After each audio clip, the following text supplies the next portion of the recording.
कुछ हटकर अलग करने का जज्बा लिए एक शख्स ने ecological and village tourism develop किया है, जिसमें गांव के लोग ही काम करेंगे और आप यहां अनंत रोमांच का मजा ले सकेंगे।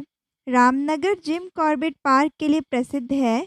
जाहिर है, इसे देखने देश विदेश से लाखों पर्यटक हर साल यहां पहुंचते हैं। ऐसे में यहाँ रिजॉर्ट्स भी पर्यटकों की सुख सुविधाओं को ध्यान में रखकर बनाए गए हैं।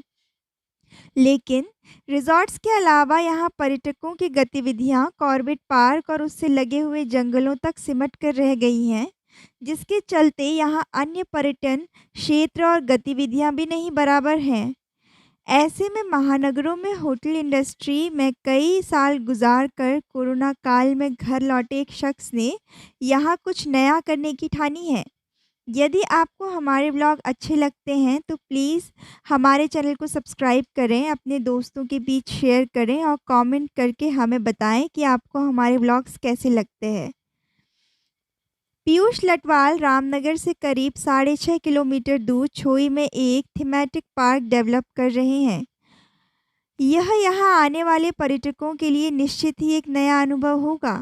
पीयूष ने अपने 12 एकड़ के बगीचे को कुछ इस तरह बना दिया है कि आप भी देखेंगे तो वाह कहे बिना नहीं रह सकेंगे। पीयूष की यह संपत्ति यूँ तो पैतृक है, लेकिन इसे नया स्वरूप देने में उन्होंने अपनी आज तक की सारी कमाई इसमें लगा दी है। पीयूष चाहते हैं कि उनके इस पार्क को स्थानीय लोगों के साथ मिलकर चलाया जाए, जिससे स्थानीय लोगों को रोज़गार भी मिल सके और उनकी तरह किसी को घर छोड़कर जाने की ज़रूरत भी ना पड़े। आपको यहाँ यह भी बता दें कि बर्ड वॉचिंग के लिए मशहूर कॉर्बेट के इस क्षेत्र में कई पक्षी दिखाई दे जाते हैं, जिन्हें देखकर आपका मन भी झूम उठेगा। यह थीमेटिक पार्क दिन में जितना शानदार लगेगा, उससे कहीं खूबसूरत यह रात को नज़र आएगा।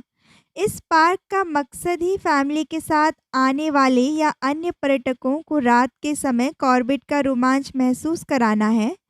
बेसिकली यह आम का घना जंगल बगीचा है, जिसे अंदर से अलग-अलग रोड से जोड़ा गया है।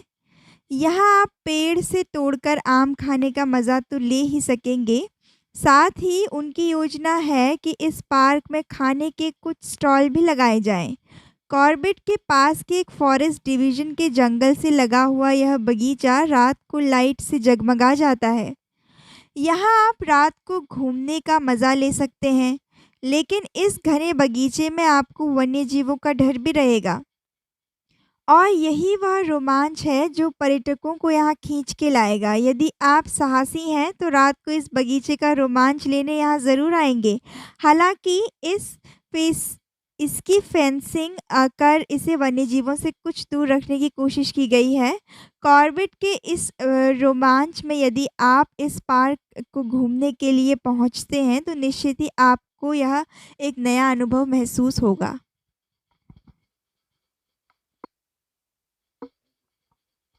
Thank you. सर, लाभ के लिए तो नहीं, ये कह सकते हैं कि क्षेत्र के विकास के लिए हो रहा है।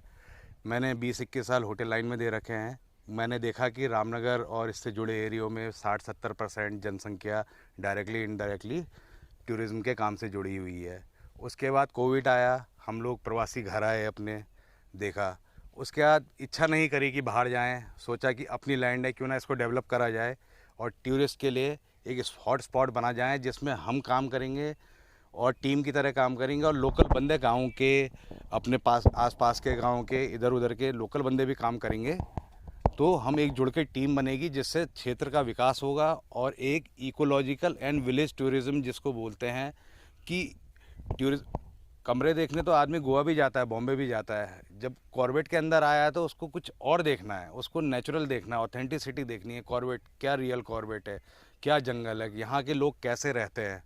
तो ये हम एक थीमेटिक पार्क बना रहे हैं उत्तराखंड से के रामनगर क्षेत्र में। कितने? सर, ये 10 से 12 के एकड़ के लैंड में बगीचा लगा हुआ है जिसको डेवलप करा गया है। इसमें साइट जो ये बनी है दिन में जितनी खूबसूरत है, रात में उससे ज़्यादा खूबसूरत होगी, ये सोच के इसको डेवलप करा जा रहा है। इसको रात में इसलिए सोचा गया है क्योंकि कॉर्बेट के अंदर आदमी ठंड में होता है तो 5:30 बजे रिजॉर्ट्स में होता है, और ये टूरिस्ट की बात चल रही है। और वैसे भी आदमी गर्मियों में 7 बजे रिजॉर्ट्स के अंदर होता है, क्योंकि रात में यहाँ कुछ करने का नहीं है। तो ये उनके लिए एक साइट बन रही है कि रात को भी आओ और जंगल का मजा लो और घूमो, थोड़ा डरो। इस टाइप की एक थीम होती है, रॉ वाइल्ड थीम है ये।